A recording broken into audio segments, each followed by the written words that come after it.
Good morning. I'm New York State Attorney General Eric Schneiderman, and I'm honored to be here in Syracuse today to announce a set of grants that will help to protect and save the lives of the brave men and women who devote themselves every day and every night to keeping our communities safe. I'm joined today by some extraordinary representatives of extraordinary law enforcement agencies. New York State Police Superintendent Joseph D'Amico, who our office has worked with on many investigations. The Syracuse Police Department Chief Frank Fowler, Senator David Valesky, a good colleague of mine and a strong supporter of law enforcement. We also are joined by Detective Richard Kurin of the Syracuse Police Department, who has a remarkable personal story that he's going to tell you, and you'll hear from him in a few moments. We're also joined by Assemblyman Sam Roberts and the representatives from quite a few law enforcement agencies, including the police departments of Chittenango, Camillus, Cicero, Oneida, Camden, Utica, DeWitt, Seneca Falls, Lyons, as well as the Onondaga County Sheriff's Department and the police department from the SUNY Institute of Technology. We also have Ed Thompson is with us, the director of my Syracuse regional office, and some other folks from our Syracuse office are here with us today. I thank all my colleagues in law enforcement for being here with us today. It is important for us not just to undertake this initiative, that the inVEST initiative that we're here to talk about. It is very important that we get the word out to every other law enforcement agency in the state that funds are available for the people who put their lives on the line every day to keep all of us safer. Everyone knows that law enforcement is a dangerous business. Police officers encounter dangerous, often violent criminals on a daily basis. They do it out of a commitment to service for us, and we owe them more than just lip service. We owe them more than just words about how grateful we are. We have to do everything within our power to keep them as safe as we can while they're protecting the safety of everyone else. That's why in June, my office announced what we call the inVEST partnership. We have dedicated $3.5 million in criminal and civil forfeiture funds to reimburse local police departments for the cost of bulletproof vests. We reimburse up to 50% of the cost for replacement vests or new bulletproof vests, replacing funds that were lost when a federal program was cut, which we'll comment on further.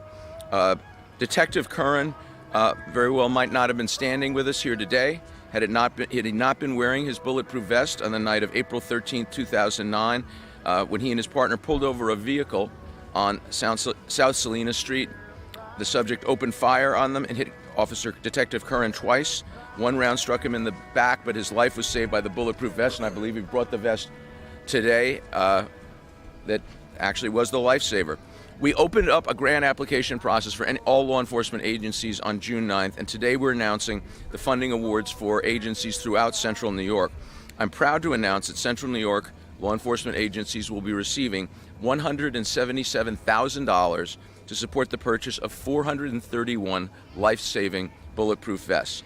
That includes 215 vests for the Syracuse Police Department, 92 vests for the Onondaga County Sheriff's Office, and 50 vests for the City of Utica Police Department. I'm also very pleased to announce today that we are awarding almost $112,000 to the New York State Police, represented here by their great superintendent, to support the purchase of 277 vests for state police across the state. We've now approved more than $2.7 million in funding to support the purchase of more than 7,500 bulletproof vests. And as I mentioned before, we have set up the inVEST partnership to replace a program that was running in Washington and incomprehensibly was shut down due to the gridlock and dysfunctionality in our nation's capital. Providing bulletproof vests to police officers should be a no-brainer.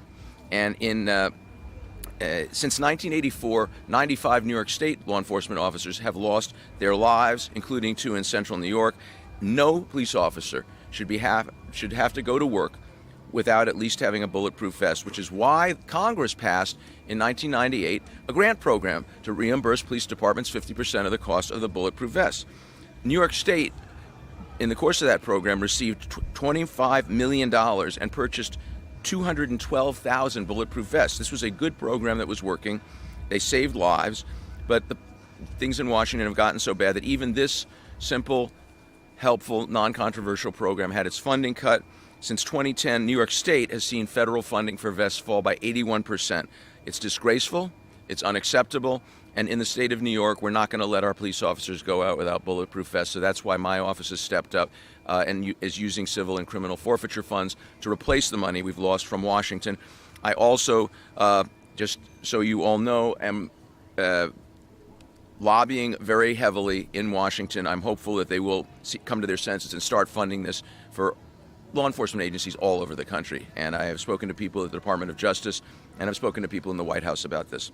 We are continuing to accept applications for funding for more vests. There's still some police departments that have not applied, and while no vest offers 100% protection, we know that more than 3,000 law enforcement officers around America have been saved by ballistic body armor in the last few decades. The inVEST partnership is going to ensure the same protection for the brave men and women who put on a badge and uniform every day to keep our streets safe. And with that, it's a pleasure to introduce someone who's a great partner in law enforcement and has worked with our agency. I think we've been tallied it up, and in the last 3.5 years, we have brought down 18 major criminal rings based around drugs and guns, and it's most of those involve cooperation between my office and the state police, and I'm proud to introduce my partner in justice, Superintendent Joseph D'Amico.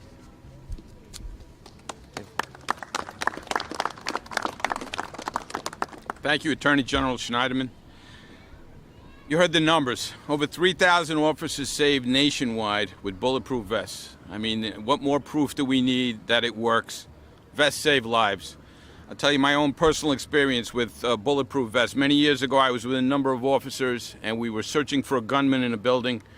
And an officer turned a corner on the staircase, and the gunman lay in wait and fired 2 shots from a very short distance right into the chest of one of the officers.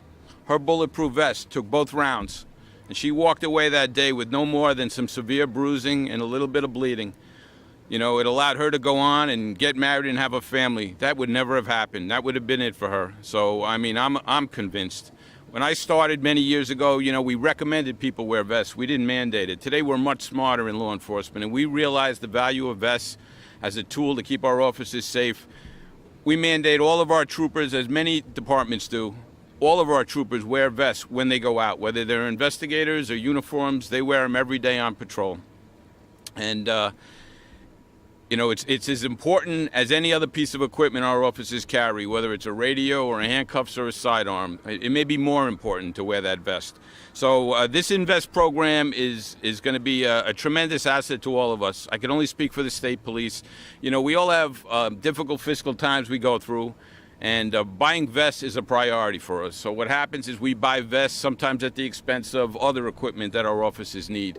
The inVEST program and the money that the Attorney General is providing will allow us to focus, buy the vests that we need to put our academy class out, to replace aging vests, and not have to sacrifice the other tools and equipment that we need for our troopers to keep them safe. So, Attorney General, I thank you.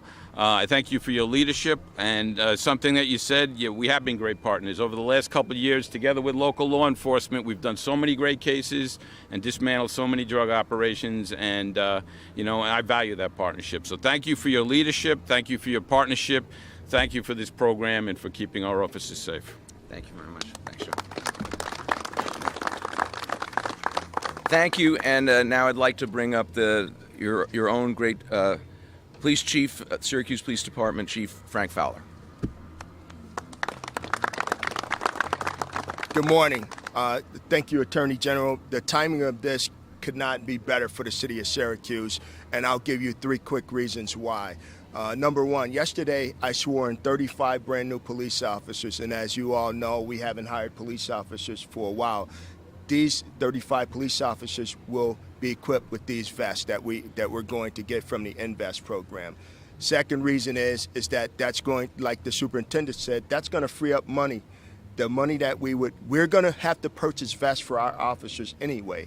Now we can use that money for some other law enforcement tool that's going to help the officers out, that's going to help the community out, and it's going to make us all that much more safer. And 3, the Syracuse Police Department participates in the Below 100 program. As you all know, and we're going to have a memorial services over a short distance away in a little while. But you all know that throughout this country, we lose officers each year to line of duty deaths. The Below 100 program is a program where law enforcement agencies work real hard to keep that overall number below 100 across the nation. We employ the principles of wear your seatbelt, wear your vest, and when, what's important now. So by having these new vests, this is really going to help us out. And as I said before, the timing of this could not be better. Once again, Attorney General, thank you for having the forethought to get involved in this, and thank you for, as true leaders do, getting right out in front of this thing and taking the bull by the horns and giving us what we need to keep us safe so that we can keep others safe. So thank you very much. Thank you very much, Chief. And someone who has actually made a significant contribution to this effort, although he may not think of it that way, Senator David Valesky. I served with him when I was in the state Senate.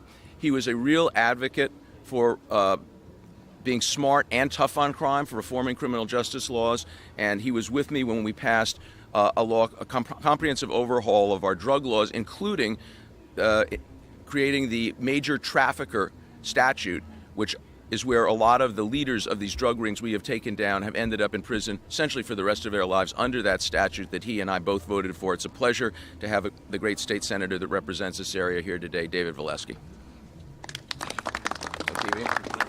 Thank you very much, Attorney General. It's great to have you back here in Central New York. First, I do want to indicate, as Chief Fowler mentioned earlier, today is Law Enforcement Day here at the Great New York State Fair, and it continues a tradition that this fair has had for a number of years now, and setting aside a day when all of us as New Yorkers have an opportunity here at the fair to publicly acknowledge each and every man and woman across the great state of New York who puts on these uniforms every day and is willing to put themselves on the line to protect each and every one of us, to protect our communities, to protect our families. And we'll have another ceremony a little bit later this afternoon to acknowledge the efforts of all of our law enforcement agencies across New York State. Let me just say this about Attorney General Schneiderman. There are those in government, and when you're in government, it's easy to point to other levels of government and say they're not doing something adequately or they're not doing something right, and we can complain and then not do anything to fix it. The Attorney General fixed it. The federal government took certain actions that he and I and others had been concerned about on behalf of our law enforcement agencies, and as he indicated in June of this year, created the inVEST program. If the federal government wasn't going to sufficiently fund a program to provide these vests to law enforcement agencies, then he was going to. And through the creativity of Attorney General Schneiderman and his office, created this $3.5 million program. These are the first grants through this program, and I'm delighted on behalf of the City of Syracuse Police Department, the Utica Police Department, the New York State Police, and others here in Central New York who can continue to apply for resources. Just very, very pleased that you have used that creativity and created the inVEST program to help keep our law enforcement officers safe from harm. So thank you very much. Thank you, Senator. Thank you. And now you're going to hear from Detective Richard Kurin of the Syracuse Police Department, who's going to tell you his own personal story, which I think is all the reminder everyone should need anywhere in the country of why it's so important that our officers have vests. Detective? Good morning. This is the actual vest that I was wearing on April 13th, 2009, when myself and Detective Eddie Falkowski became involved in a shootout with a suspect armed with a .357 handgun. The first round that struck my vest was in the lower back area at a distance of only 4 to 6 feet. The bullet traveled through the carrier and struck the vest, and the Kevlar-like material inside the vest was strong enough to withstand the force of the projectile. If I wasn't wearing a vest that day, or if that projectile had traveled through the vest, then I wouldn't be standing here today. Unfortunately, the effective lifespan of a bulletproof vest is only 5 years. And that is why it's so important for grants like these to update the vest and keep members of law enforcement updated with the latest equipment. Thank you. Thank you. Thank you. Thank you very much. And the detective makes a very important point. Our law enforcement agencies don't just need these funds to buy new vests. It's recommended that vests be replaced every 5 years. Since the federal government started cutting these funds, we have officers wearing vests beyond their recommended life expectancy, and we're going to be able to solve that problem now with the inVEST program. And with that, and with my thanks again to all of my colleagues in law enforcement,